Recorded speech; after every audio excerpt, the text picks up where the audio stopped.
देखो बच्चों, हमारा टॉपिक है इलेक्ट्रिक डाइपोल। क्या टॉपिक है? Electric dipole. डाई का मतलब दो और पोल, एक नेगेटिव पोल है और दूसरा पॉजिटिव पोल है। देखो इलेक्ट्रिक डाइपोल हम कैसे बनाते हैं।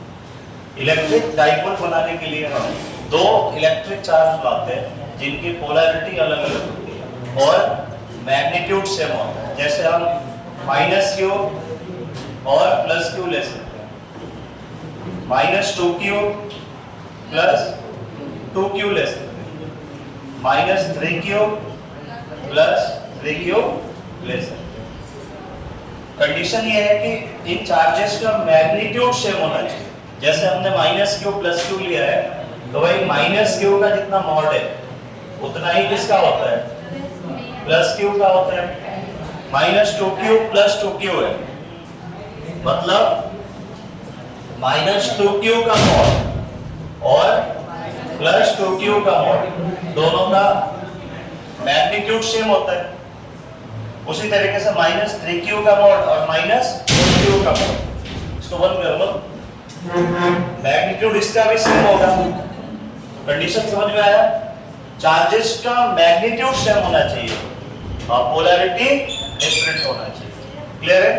हमने यहाँ पे चार्ज -q लिया है, एक +q लिया है, ठीक है।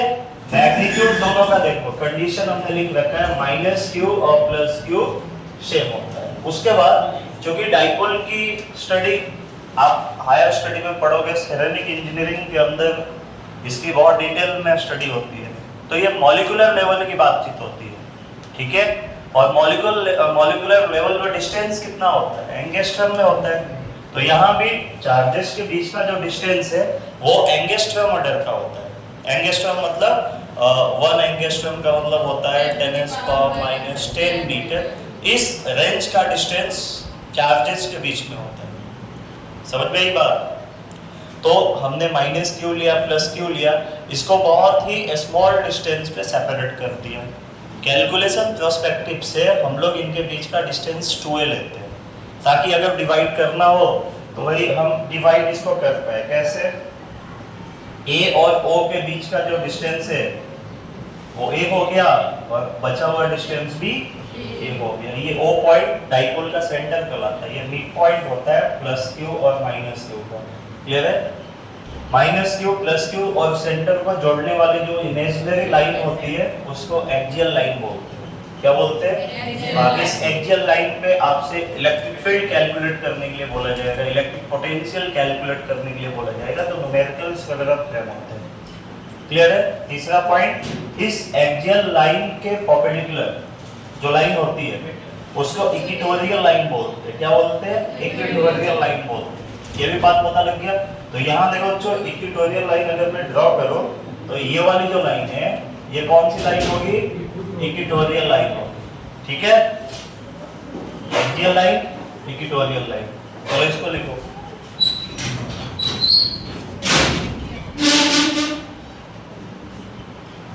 चाहिए आपने लिख लिया है।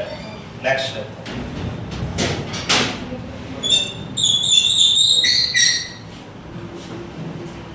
अब देखो इधर लग बैठ जाओ भाई। ये भी मैंने कल आपको बता दिया था, एक बार फिर से आप इसकी रिवाइज करवा लेते हैं।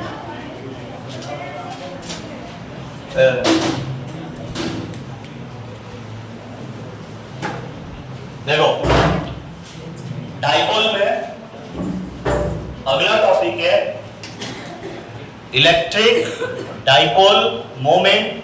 इसका सिंबल बच्चों P होता है और ये वेक्टर क्वांटिटी है, तो इसके ऊपर हम एक एरो लगाते हैं। अब अभी मैंने आपको बताया कि डाइपोल बनाने के लिए आप -q और +q से भी डाइपोल बना सकते हो। आप -2q + 2q से भी डाइपोल बना सकते हो। -3q + 3q से भी डाइपोल बना सकते हो। यहाँ पे आपने 3 डाइपोल बनाया, 3 डाइपोल बनाया ना। अब इस डाइपोल की स्ट्रेंथ कितनी ज्यादा है? किस डाइपोल की स्ट्रेंथ कितनी ज्यादा है या कितनी है, वो चीज इलेक्ट्रिक डाइपोल मोमेंट कैलकुलेट करके बताएगा। ये बेसिकली इलेक्ट्रिक डाइपोल के स्ट्रेंथ को बताता है। क्या बताता है? इलेक्ट्रिक डाइपोल के स्ट्रेंथ को बताता है कि किस डाइपोल का स्ट्रेंथ कितना है। क्लियर है? मैथमेटिकली इसका हम डेफिनेशन लिखते हैं कि जो इलेक्ट्रिक डाइपोल होता है, जैसे आपके पास इलेक्ट्रिक डाइपोल -q + q है, सेंटर हो गया, डिस्टेंस 2 है हो गया। अब जो इलेक्ट्रिक डाइपोल मोमेंट होता है, अगर उसका मैग्नीट्यूड लिखा जाए तो मैग्नीट्यूड लिखने के लिए डाइपोल में से कोई भी एक चार्ज ले लेंगे। क्या ले लेंगे? कोई भी एक चार्ज, या तो आप -q ले लो या +q ले लो। इस एक चार्ज का मैग्नीट्यूड लेंगे और मैग्नीट्यूड लेके डाइपोल के बीच का जो डिस्टेंस होता है उससे हम मल्टीप्लाई कर देंगे। तो इलेक्ट्रिक डाइपोल मोमेंट का मैग्नीट्यूड लिखा जाएगा P = q × 2a, q × 2a। समझ में आई बात?